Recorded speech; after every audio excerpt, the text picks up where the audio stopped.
Welcome to Trauma and Addiction, a trauma-informed approach to healing. Thank you so much to Pineapple for putting this together. I'm really excited to be here with everybody. And go ahead and get started. I'll put this down here. All right. My name is Lindsay Rothschild, and I'm a licensed clinical social worker. I'm also certified in trauma and addiction. Those are my specialties, and I'm here in Phoenix, Arizona. It's nice and sunny. I know everybody else is all over the world, so I'm lucky to be here in sunny Arizona. There's a little bit about my history. I won't bore you with all of that, but what I wanted to share with you is just kind of how I came into being passionate about the trauma-informed movement. Most of my experience is working in psychiatric facilities. So I've worked a lot with substance abuse, depression, psychosis. And what I've seen throughout all of my work is that the underlying theme in what I see from most people seeking treatment is a lot of trauma. So I'm going to present today on trauma and tie that into addiction for you. I'm also certified in the trauma-informed yoga method. I found that yoga can be extremely beneficial in healing. It's part of my own personal journey of healing as well. So I've looked a lot into holistic practices like movement, breath work, mindfulness. Those are the things that have really supported my journey, and those are the things that I love to share with other people. I currently have a private practice in Tempe called Roots to Rise. I work with adolescents and adults who have trauma and addiction. And I also teach at the Arizona Trauma Institute. I teach a lot on addiction and yoga and different trauma-informed presentations. I'm also a recovering addict, so I have a lived experience of surviving addiction as well. It's kind of a little bit of my background, and I'll include my contact. It's at the end of this PowerPoint, so if anyone has anything after the presentation they want to reach out, feel free to call me. I'm always here for support. If you need any resources, I'm available to support you on your journey or anything that you might need. Okay, before we begin, we're going to do some self-regulation. I begin all of my presentations, all of my sessions, all of my teaching with some sort of self-regulation, and we'll talk about why as we go. So the thing that I want to offer today is a breath practice. If you're new to breath work, please know that this is an invitation only. You do not have to participate. And anytime I share a self-regulation tool, it's up to you to decide what feels safe in your body and what feels comfortable to you. So if you want to participate and during the practice you feel uncomfortable, feel free to stop and just listen. Breath work can be really triggering for people. It's a practice of kind of going inside yourself. And if you're someone who's not been able to do that in your life or don't have much of a connection with your internal environment, it can be a little bit triggering. So just know that if something comes up for you, if you're feeling some discomfort, that's normal. Okay, so we're going to start with the roller coaster breath. Anytime that we do a breathing practice, we want to breathe in through the nose and fill the belly with air. So the belly is going to expand like a balloon. We breathe in, we fill the belly with air, and then we exhale.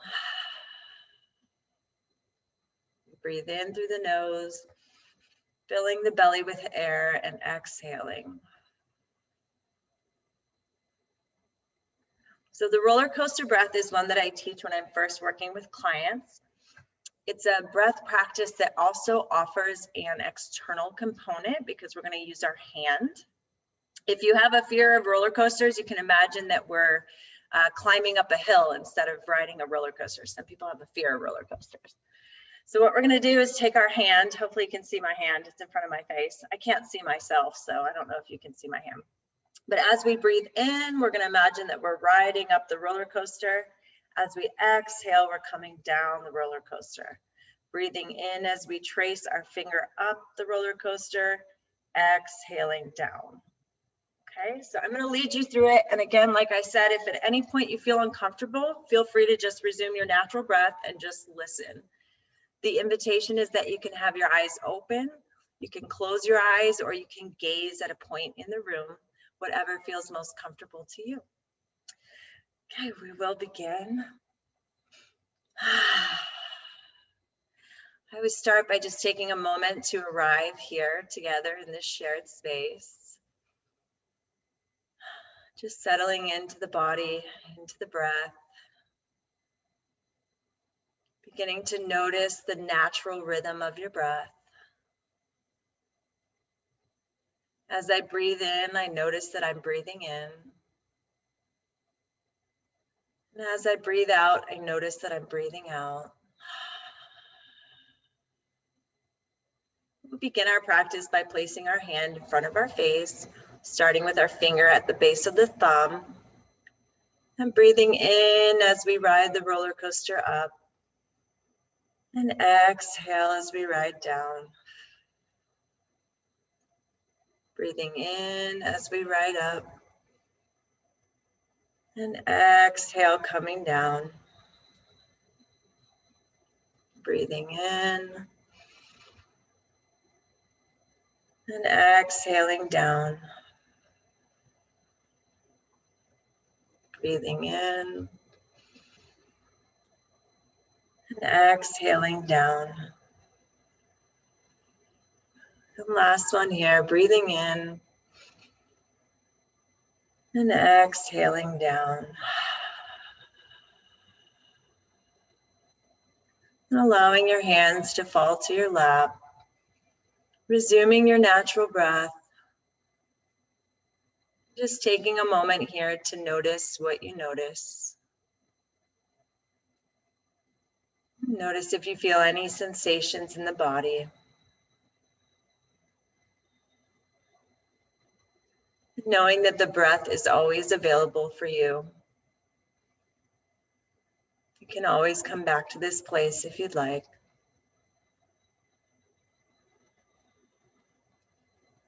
And then when you're ready, slowly and gently opening your eyes, returning your focus to this shared space.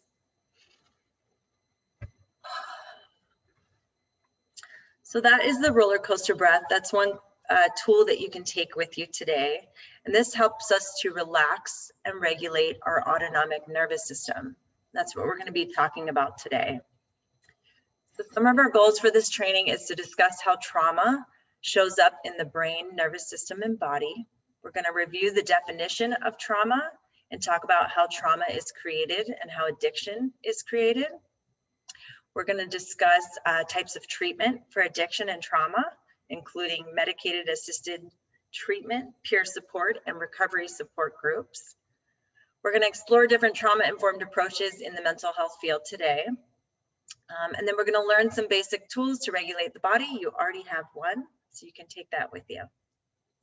And then I'll try to leave some time at the end for a few questions as well. So what comes to mind when you hear the word trauma? The first thing that you think of. You don't have to answer because I can't see the chat, but just think in your mind what comes up for you when you hear the word trauma. Usually when I ask people that, they describe to me what we would call a big bad event, you know, a car accident or an experience of assault or abuse, a natural disaster, an experience in a war. It's what a lot of people think of when we hear the word trauma. And for a long time in the mental health field, we thought that trauma was a big bad event. But we've come a long way in the field of mental health and trauma treatment. And we now understand that trauma does not have to be a big bad event. And in fact, trauma is not about the event at all. Trauma is about what's happening inside your body during the experience of something external. We now know that trauma is about your central nervous system. And trauma can be any experience that overwhelms your ability to cope, that moves you outside of a relaxed, regulated body for a period of time. So if your nervous system believes that it's trauma, then it is. And these systems in our body, our central nervous system, they work autonomously. Can't say it. What that means is without someone's conscious effort. So the body is responding to threats in the environment without us thinking about that. Those things are in our primitive survival brain, and we don't have to think about them. Our body just reacts to keep us safe. So what we know is that the body has a natural balance system that regulates all of our processes. And when our body is overwhelmed, we move out of our rest and digest state, and we move into what most people know as fight, flight, or freeze. When we're stuck in this fight, flight, or freeze state for too long, we create ways to adapt to try to get back to our baseline or our homeostasis. We know that behavioral symptoms result from an overuse of this threat response system. And that's where we see addictions start to come in. And we'll kind of dig in a little bit more to this as we go here. We also know now that the event is not the predictor of whether or not someone experiences trauma. So when we look at natural disasters and things like that, we know that some people come out of those events without trauma, and some people come out of those events as traumatized. So that's how we know it's not the event itself that's causing the trauma. It's one's ability to regulate their body during that experience. We also know that at the root of many traumas is this idea of mobilization. So as I'm experiencing a threat in my body, a threat in the environment, my body moves into fight, flight. If I'm not able to carry out the fight, flight function, I go into a shutdown mode, okay? So immobilization or shutdown or freeze response is at the root of many traumas. And this doesn't have to be actual inability to move. It can be like if we're trapped or if we're in a position where someone is restricting our movement, but this could also mean during childhood when we're a child and we don't have the resources to escape the environment that we're in. That can also be a mobilization. So we may not be physically held down, but we're not able to gain the resources to leave the situation that we're in. That can also be a mobilization. We know that animals in the wild, after experiencing a threat, will shake off the excess energy. If you ever watch animals being chased by another animal, after the threat has passed, they discharge that energy. As humans, we've kind of been taught over time not to do that. We don't express that energy after experiencing something traumatic. So that energy is stored in the body. So we now know that unresolved trauma is frozen residue of energy that's stuck in the body and needs to be discharged. So as we expand our definition of trauma, we understand that trauma can be related to a shocking adverse event, such as violence, torture, injury, or assault. But it can also be related to relational or developmental trauma.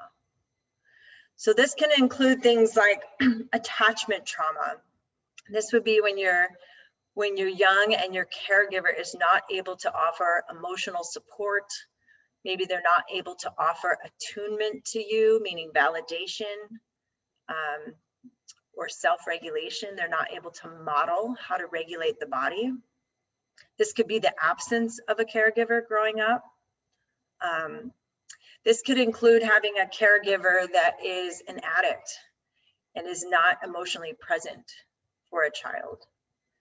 This could include emotional neglect. Could also include growing up in an environment that's punitive, where love is only received if you do what the caregiver wants you to do. Love is conditional. This could also be an environment that's unpredictable. So maybe growing up in a home where a parent is in a job where you're constantly having to move and you're never sure where you're going to be. That could be an experience of trauma for someone. Any type of unstable environment or aggressive environment. That's why we see a lot of trauma occur for people who have a parent who's an addict or alcoholic, because the environment is typically unpredictable. One day dad may come home and be happy. One day he may come home and be angry. So any type of unstable environment or aggressive environment. Racial trauma can play into this as well. Community, lack of community support, or inability to turn to the community for validation and love. So we now understand that many of these different experiences can create trauma. We have this diagnosis of PTSD that doesn't really fit into relational or developmental trauma. So a lot of people think, well, I don't have PTSD, I must not have trauma. But we now know that trauma includes so many different experiences that may not fall under that PTSD diagnosis. So the field, the mental health field, the substance abuse treatment field is really changing in the way that we honor the experiences of people and what has happened to them in their life. And I love this quote by Gabor Mate. He says, trauma is what happens inside of you as a result of a traumatic event. It is the loss of connection to oneself and to the present moment. We also know that trauma is an impairment in memory. When I experience something that's so painful and I'm not able to fight or flight, I'm going into that shutdown response. As I move into the shutdown response, I lose my consciousness. I lose my connection to self. I lose my ability to create a narrative memory of the experience. So therefore, I have this gap in my memory if I've experienced that shutdown response. So I've seen that a lot in trauma survivors where they'll say, you know, I know something happened, but I don't really know what it was. You know, I feel this energy in my body, but I'm not really sure exactly what happened when I was younger. We also know that trauma results not only because of what's happening in the body during an experience, but also who was there during the experience. You know, as a child, if we experience something traumatic, but we have a caregiver who's able to support us through that, who's able to keep us safe and reassure us and love us through that event, we may not experience trauma. So not only what happens in the body, but also who is present to support you during that experience. And just to show it kind of in a different way, in case anyone's more of a visual learner, this is kind of how I share it with clients. We all have this window of tolerance. This is our optimal state of being. This is when we're connected with our highest self, when we have access to a fully integrated brain. This is where we have the ability to pause before we respond, and we have the ability to choose an intentional response versus being reactive. This is our rest and digest. This is optimal health. We have to be in our window of tolerance to fall asleep. This is where we feel safe. And then we have the fight, flight, and freeze. So anytime something experienced that creates a threat to me and my body is feeling that I'm in danger, I'm going to move into fight, flight, or freeze. Some people have both responses. Some people are more prone to one response or the other. I've worked with some people that will go into fight or flight first, and then they'll go into the freeze, the shutdown. So fight or flight might be experienced as being reactive, aggressive, angry. Fight or flight could be being hypervigilant, like constantly looking around to see what's around you. Defensiveness. Fight or flight could be anxiety. See that a lot with people. And then the freeze response is more of a shutdown. So this is a feeling of numbness. I can't really connect to my body. I feel flat. I don't really experience much of a emotional range. So many of the clients that I've worked with and many of the people I've come across, and myself included, experience a time in their life where they may have been in fight, flight, or freeze for months or even years. I've had some clients that I meet and I show them this diagram and they say, oh, I've never been in that window of tolerance. I don't even know what that feels like. And that is from an overactive response of the threat stress system. So if I live in a home where every time I come home from school, I'm not sure what I'm going to get, I don't know if I'm safe, I don't know if my caregiver is going to be available, I might get so used to going in that fight flight that I choose to just, well, it's not a choice, I apologize, it's not a choice. I might end up just staying kind of close to this edge up here because my body knows, okay, I'm going to have to turn on this fight, flight, or freeze. So why would I go all the way back to my baseline? I might as well just hang out right here. That way I'm ready. That way I'm ready to respond. And once the body's pushed to that point where it's close to the fight, flight, or freeze, or it's ready to respond at any moment, that's where we see a lot of the health outcomes that we now know are related to trauma. So overactive threat response system, we can see as time goes on and people get older, we can see inflammatory issues, ulcers, Crohn's disease, any type of stomach issue. I see a lot, digestive, urinary issues. A lot of these health outcomes we now know are related to the system that we have. The system is overactive. It's going to impact all of my organs. Hypertension. So we all have this system, you know, the ability to go into fight, flight, and it's helpful for many things, right? Like if I'm walking in the woods and I see a bear, I'm really grateful that I have this fight flight system, and that I can react without having to use my cognitive brain. I can just quickly respond. The fight flight system in that part of the brain is 8 times faster than my rational brain. So if I'm facing a real threat, I want to be able to react quickly. And then after the threat has passed, I can come back into a regulated, relaxed body. But what happens for many people who experience trauma is they get stuck in the dysregulated spot. They're not able to come back to re-regulation. And that's where we see a lot of problems and a lot of things that occur that impact people's lives. So where I teach at the Trauma Institute, we call it Bruce Banner brain and Hulk brain. I don't know if you guys all know who the Hulk is. Big green guy. We'll see a picture coming up. But Bruce Banner brain is where I'm in that window of tolerance. I have access to all of my genius. I'm able to regulate my body. I'm able to relax. I'm able to attune to other people. The Hulk brain is where I'm moving out of that window of tolerance and I don't have access to an integrated brain. So if I'm outside of my window of tolerance, that space between a trigger and response is really small. Something happens and I just react. You know, I have a lot of clients who self-harm or have addictive behaviors, and they'll say, I don't know what happened, but the next thing I knew I was using, the next thing I knew I was cutting, it just happened. And that's because that space is really small between trigger and response once we're outside of our window. Inside the window, the space is really big. I have a trigger, I can relax my body, and I can say, how do I want to respond? So the ability to stay inside the window is really the ability to choose how I want to interact with the world. And a lot of trauma survivors don't have that choice. They're just responding. And that can be very difficult for people. I work with a lot of people who report shame. You know, they woke up and had an intention for the day and something triggered them and they weren't able to hold to their ethical code and they feel shame.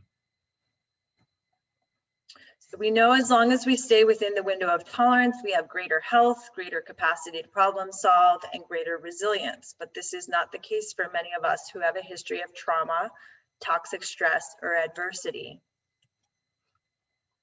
So what happens for a lot of people who have experienced a lot of toxic stress growing up is when they're faced with a trigger, they get what we call a fiery cocktail of stress hormones. So there can be up to 30 different hormones that are released in the body when we're experiencing a threat. Now, if I can regulate and relax my body, and I've been taught how to do that, and someone modeled that for me, I can come back to a regulated state. But if no one ever showed me how to do that, or I was in a home where that wasn't safe for me to be in a relaxed, regulated body, then these can build up throughout the day, leading to our Hulk. And this is what moves us outside of our window of tolerance. So let's say that as a child, I wake up in the morning and my dad is really angry and I'm not sure why. I'll get my first kind of dose of stress hormones for the day. Now, as a child, we're not able to out-regulate our environment. So if no one is modeling that for me, I'm not going to be able to come back to my window of tolerance. And then say at lunchtime, dad gets really angry and starts yelling at me. Now I get another dose of that stress hormone. and so on and so on until I've moved outside of my window of tolerance. Now, those stress hormones can take up to 30 hours to metabolize, 8 to 30 hours. So if I'm getting constant threat in my environment, those are building up in my body, really causing toxicity. So what happens when I'm stuck outside of my window of tolerance for an extended period of time? What am I going to do? Well, I'm going to choose a behavior that makes me feel like I'm closer to that window. And this is not necessarily a choice. This is just something that I'm doing to try to get back to a regulated state. So we now understand that emotions, thinking, and behavior are connected to the state of the body. I'm going to choose whatever I have to choose to get my body back to a place where it's feeling regulated. Some of the stress hormones that we encounter when we're experiencing that threat stress response can be noradrenaline, cortisol, testosterone. And as these are released in our system, there's predictable outcomes. So the cocktail that everyone receives is a little different based on your own history. So for me, I might get more noradrenaline. For you, you might get more adrenaline. So if I'm someone who gets more noradrenaline, I'm going to be more angry or hostile. If I'm someone who gets more adrenaline, I'm going to have more fear or flight response. And then cortisol is going to be one that impacts memory and depression. So what we know about these behaviors that we see from people who are stuck in these fight, flight, or freeze is that they are correct behaviors. They make sense, right? If I'm stuck in fight, flight, or freeze and I'm choosing a behavior that makes me feel more regulated, that is correct. Now, just because it's correct doesn't mean that it's helpful or it's fun. Sometimes it's not fun for other people. Sometimes it's illegal. Sometimes it's annoying, but it is the correct response if my body is in that fight, flight, or freeze. Let's skip through some of those. So here's some of the behaviors that we will see when someone is stuck in the fight or flight response. And again, these are correct behaviors if I'm stuck in fight or flight response. Doesn't mean they're fun, but they are correct behaviors. So when I see someone in my session shaking their leg and starting to get anxious, I know that they're moving into that fight or flight response. Now, where does addiction come in? Addiction is one of the ways that people try to get back to that window of tolerance. So I have one client who told me when I showed her that graph of the window of tolerance, she said, well, that's why I smoke weed. It makes me feel like I'm in the window. So some substances can give us a false sense of being in that window. And so that's why people will turn to those. And when we think about it that way, it's correct. It's correct to use that. Now, that doesn't mean that that leads to a fulfilling life, and that doesn't mean that you may not get arrested or in trouble, but it is a correct behavior. So what we're trying to teach in the field about how to treat addiction is that we really need to support people, that the addiction has been the solution for a long time, and that is not someone's fault. They have chosen something that is helpful to regulate their body. So we've had a lot of punitive responses to addiction in this country, and we know from the research that that has not been effective. And this is why, because addiction is helpful to people who don't have any other means of regulating their body, right? When people are stuck in freeze for too long, this is where we see self-harm. People often tell me, I just needed to feel something. I felt numb, so I cut myself to make sure I was still alive, right? That makes sense to me. So really in the field, trying to take shame out of the equation and really support and honor people that they have found a way to regulate their body. And what we're trying to do in the field is really teach people new ways, new patterns of regulating their body that are healthy and support a fulfilling life, right? So here is a quote from Gabor. I love Gabor Mate. Addiction is only a symptom. It's not the fundamental problem. The fundamental problem is the trauma. We see addiction and trauma go hand in hand. A lot of times I'll have people say, well, I don't have trauma and I've used substances. But when we really dive into their history, they do have trauma. We're just so used to trauma being this word of like, oh, it's some event. We now know it's not. Most of us on this earth have trauma, right? Just going through COVID for many people has been trauma. So we now understand that addiction and trauma are absolutely correlated. And that's why I'm sharing so much on the topic of trauma. And addiction doesn't have to be a substance. Addiction can be any behavior external that helps us soothe the internal environment and that's causing a problem in our life. So many of us have these behaviors at some point in our life. It may not have been something that got to the point of impairment in your life, but I think many of us have had experiences with different addictions. This could be food, it could be sex, it could be gambling, it could be exercise. I mean, you can get addicted to anything if it's something you're using for the sole purpose of regulating your body and it's impairing your ability to function. So again, what we're trying to do in the field of mental health today, from all the beautiful research we've had over the last 50 years, is we're shifting the focus of treatment from the behavior and back to the body. So the treatment methods that we're using in the field and what we're trying to share with those who are suffering is that it's about learning how to relax and regulate your body. That is the most important thing. When we can override those survival mechanisms and help our central nervous system get back to that rest and digest state, we don't have the need for those behaviors anymore. So when I do addiction treatment, we don't spend a lot of time talking about the addiction. We spend a lot of time focusing on healing the pain and the wound that is inside. And then as we do that, the addiction seems to just fall away. So pretty cool stuff. The car example is if you wanted to get rid of exhaust on a car, you wouldn't go up to the car and wave the exhaust. You wouldn't put your hand over the exhaust system. You would simply turn off the engine. So we liken that to the idea of helping people regulate their nervous system, and then hence the addiction falls away. So the goal of any type of addiction treatment is going to be to expand the window of tolerance, help someone learn how to regulate their own body and create safety within their own body, which some people have never experienced. I know for me, when I first got into my own recovery, I couldn't even really feel my body. That's why I became so passionate about yoga. I didn't really know what it meant to relax my body because I couldn't even really feel my body. I'd lived mostly up here. So here's some definitions of addiction and recovery. Complex physiological process manifesting in any behavior that creates craving and provides pleasure in the short term, and an inability to give it up despite the negative consequences. So that's pretty broad, right? That could be any type of behavior. And we know that addiction is a normal response to an abnormal set of circumstances.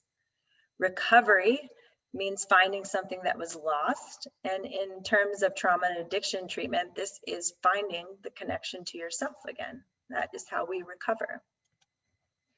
Recovery can only take place within the context of relationships, not in isolation. We know that part of the system that's impaired during this fight, flight, or freeze is our social engagement system.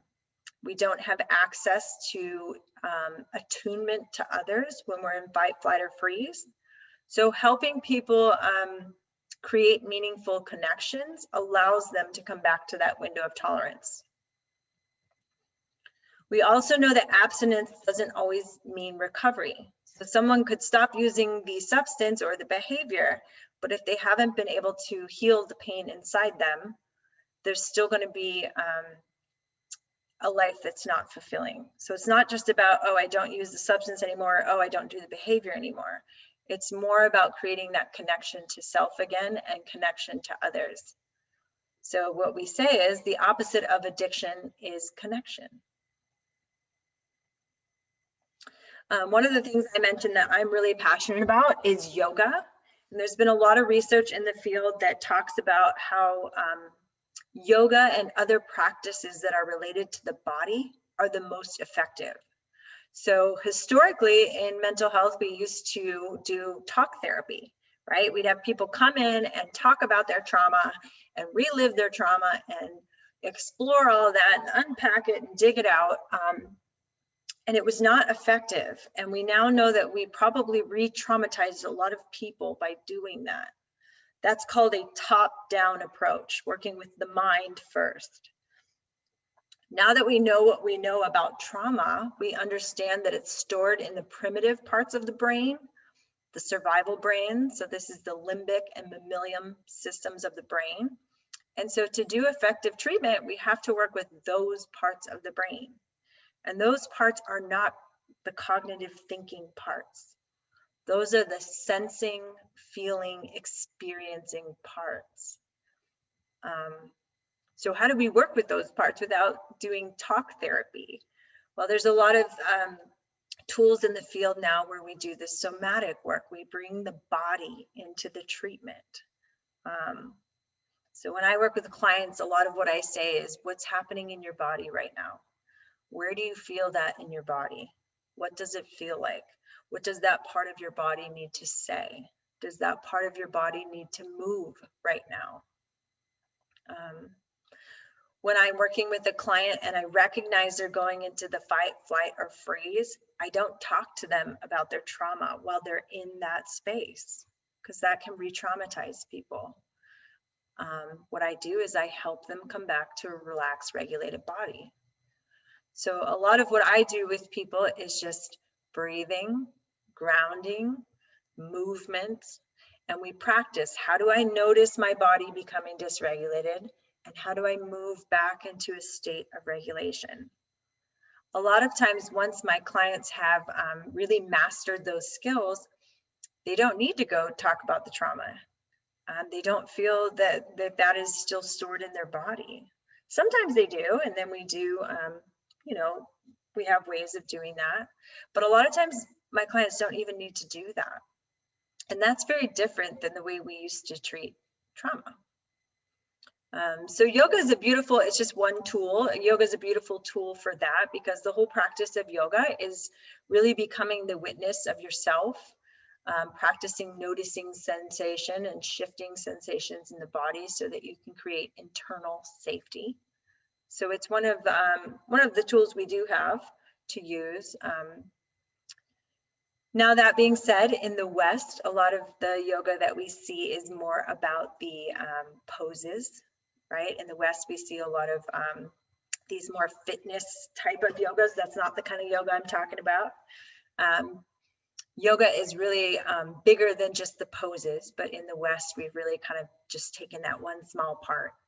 But yoga is really about breath, concentration, mindfulness, looking at your values, the do's and don'ts of your life. There's a lot more aspects of yoga than what we see here in the West. So when I'm talking about yoga, I'm talking about the full practice as it was practiced in the East originally. And what I do with clients is called trauma-informed yoga. So if you're going to seek out any kind of yoga, make sure it's a trauma-informed practice. And some studios now even offer like a 12-step yoga for addiction. Some of the other effective treatments that we've seen in addition to working with the body is also having a peer support, someone that can relate to the experience you're having when it comes to addiction. So hearing someone else who understands craving, understands relapse, who's had a lived experience can be really helpful, in addition to having trauma counseling. There was also a new study last year that came out about 12-step programs, and these are clinically delivered 12-step programs. So like a 12-step program, maybe in a treatment center that's combined with psychotherapy. So we know that those are incredibly effective now. There's a lot of research on that, even more effective than the traditional cognitive behavioral therapy, which used to be the go-to therapy that we used. We also know there's a lot of research that supports 12-step programs such as AA, NA. These have been incredibly effective for people. And I think part of the reason they're so effective is they offer that connection piece. They offer the social engagement piece. There's plenty of other options for recovery support groups. There's Buddhist-based recovery support called Refuge Recovery. There's a program called Wellbriety for Native Americans. So it doesn't have to be AA or NA or any 12-step. It can be a different type of support group, but I think support groups in general can be really effective when combined with a trauma treatment. And then we have medicated assisted treatment. So this is where someone takes a medication that helps prevent cravings or does not allow them to get high off a certain substance. Now I have to tell you, in my own recovery, I come from AA. So when I first heard about medicated assisted treatment, I thought, well, no, that's not right. That doesn't allow someone the chance to practice sobriety and all these things. But I now have learned in the field that medicated assisted treatment is incredibly effective for people. This might be for someone who's tried other approaches and it hasn't worked. If someone's a daily user and they are having trouble just even getting 1 day sober, this could give them a chance to get a few months of sobriety to build some new patterns, to build some connections, to start practicing being in the context of other people in a meaningful way. So we know that this has been a life-saving measure for many people. It helps people stay in treatment longer, increases their ability to gain employment again, which gives people purpose, all kinds of benefits. And this would not necessarily mean to be a permanent intervention, but maybe a short-term intervention for a few months until someone has new patterns and new connections and new support in their life. So we know that these tools that we're using to treat trauma and addiction all involve compassion, connection, and understanding. We're really trying to take shame out of the equation and help people understand that what they chose in those times was correct. It was the correct choice. It was a solution. So we don't need to treat the addiction. We need to treat the pain that was causing someone to reach for something to soothe, right? Neuroplasticity is the term that we use for the brain's ability to change over time. So the brain is an amazing part of the body. It can grow and adapt. And so over time, as people are able to choose new tools, the brain will kind of rewire itself. It has the ability to do that. So it can create new connections and new synapses. So if in the past, every time I felt my threat response system on, I reached for marijuana or heroin or alcohol, that has created a pathway in my brain. So now it just happens without me even thinking about it. But as I practice these new tools, as I have new meaningful connections in my life, as I practice regulating into my body through breath or movement or mindfulness, my brain will create a new pathway. So I have a lot of clients who in session will start to feel that dysregulation after we've been working together for a while, and they'll say, hold on. And they'll take that breath and they'll come back to themselves, they'll come back to their body because they can feel it happening. And before, that used to be the alcohol or the substance or the behavior, but now it's the attunement to self, it's the ability to regulate back into the body. So pretty cool stuff that we have the science now to show that people can remap their whole brain by doing some of these practices. So some of the tools that I share with clients, to wrap up here, and we'll take some time for questions. I always ask my clients, how much in your life is bringing in energy and how much is taking out energy? So some people like to think about it as watering your roots. Some people like to think about it as a gas tank, but I have them list all the things in their life and I ask them which things take out energy from you. That doesn't mean they're good or bad. Some things, like doing therapy is my favorite and I love it and it's my passion, but it takes out of my tank, right? I have to hold space and I have to be present. So it doesn't mean it's bad or good. It's just what takes out and what puts in.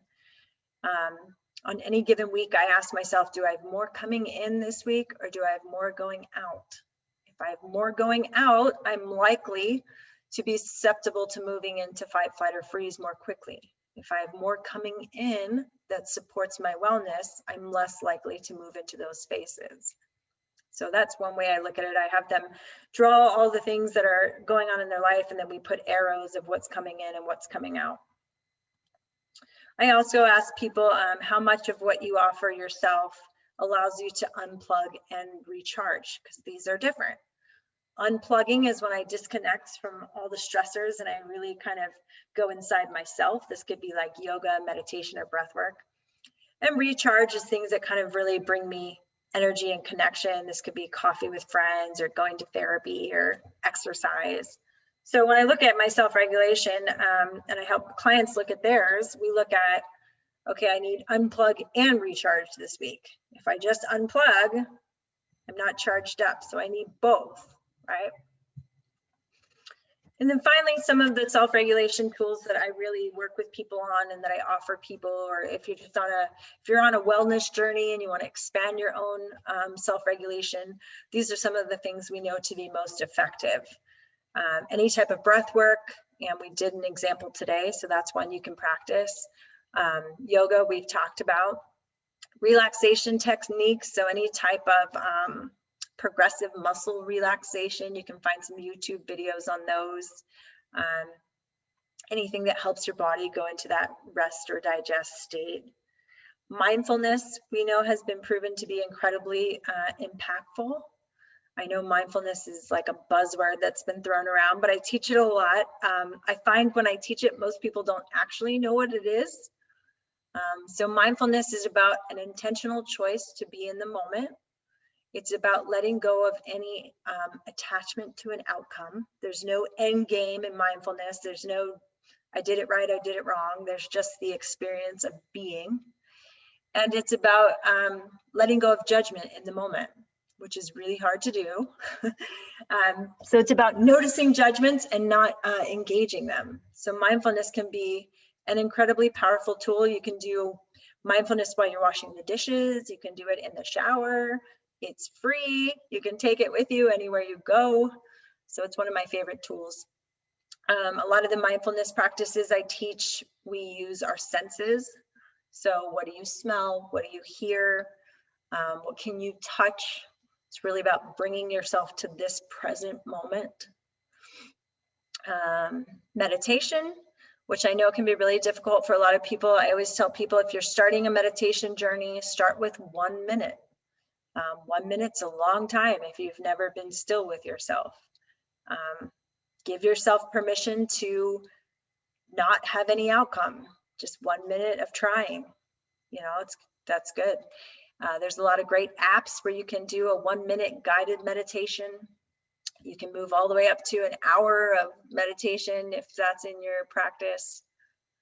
Gratitude is probably my favorite on the list here. I do a lot of gratitude practices. If you go to my website, which is on the last slide here, there's a whole list of different ways you can practice gratitude.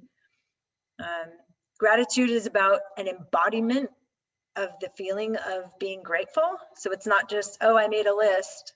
It's really about taking the time to feel in the body what it's like to think about those things in your life that you're really grateful for.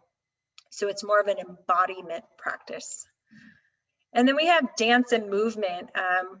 We have found through the research in the trauma field that one of the most effective things that people can do to heal is combine movement with connection. So things like going, taking a dance class with other people, or, just having a friend and doing some free dance or things like that. Any kind of movement that's paired with a connection is really, really powerful. I myself, having been an addict, when I got sober, it was really hard to dance. I felt very uncomfortable. And during COVID, I did a 30-day dance challenge with myself because I was, stuck in my house. But I woke up every morning and just picked a song on Spotify and just allowed myself to freely move and dance in whatever way I wanted to without judgment of myself. just allowing myself to experience play and curiosity.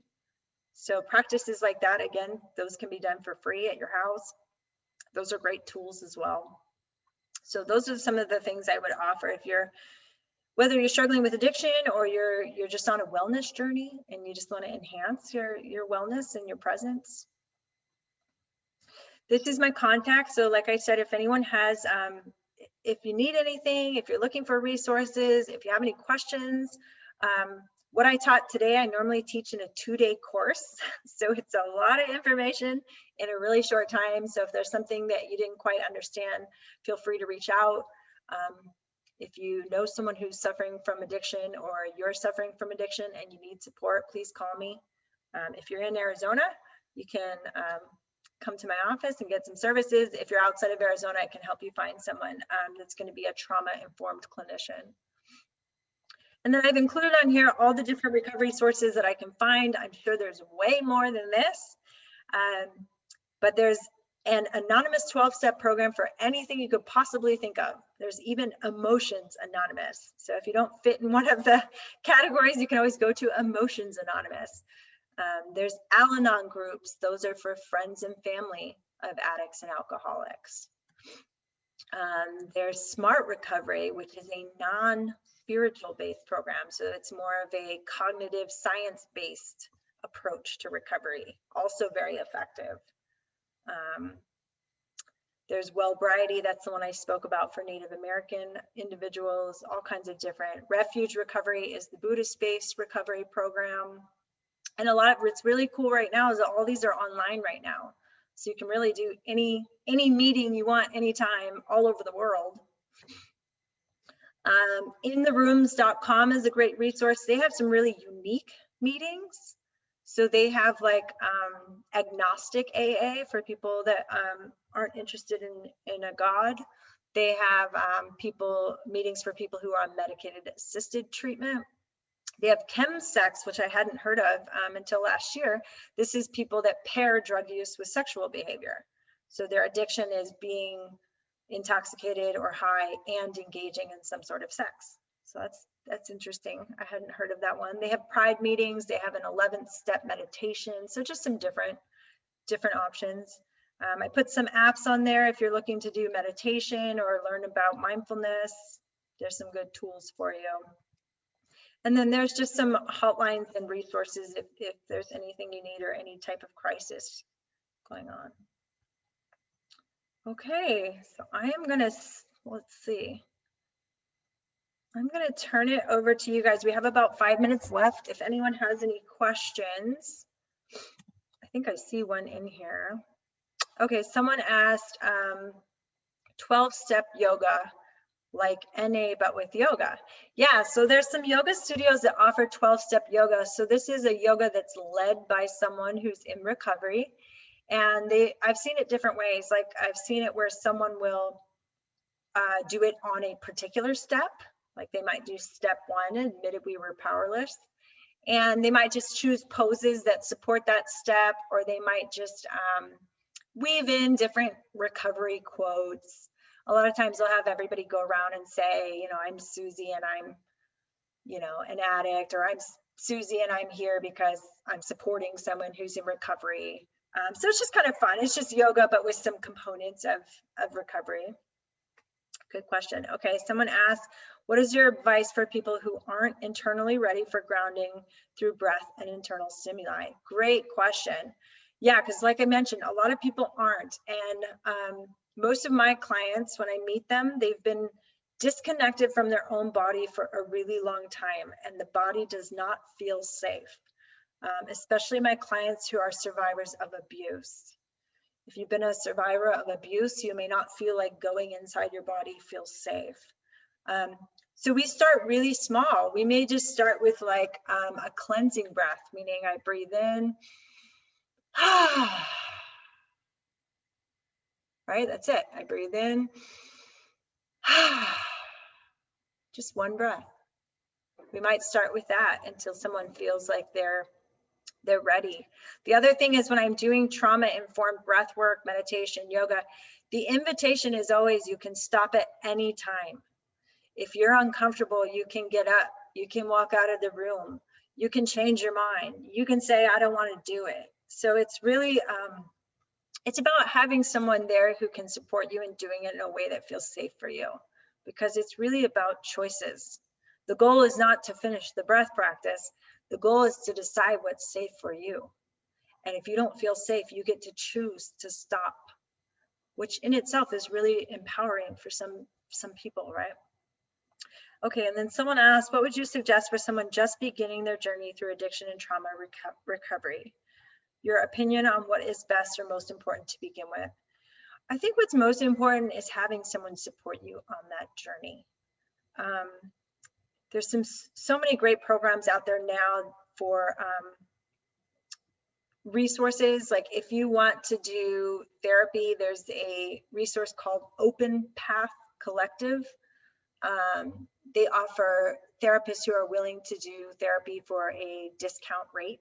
Like I'm on there, I charge $50, which is, you know, like a third of my normal rate. I know Pineapple has a ton of resources for people, but I would engage someone who can offer support and walking alongside you on that journey. It's not an easy journey to do alone. So I think that's probably most important, is finding a way to get some support, some resources. And you can reach out to me if you need some help with resources. Any other questions? Those were good questions. Well, thank you so much. It's been an honor to be here. I'm truly grateful for all of you and for your desire to show up and share this space with me today. And please reach out if you need anything. I'll put my contact up here again. And I wish you all a beautiful weekend. Thank you.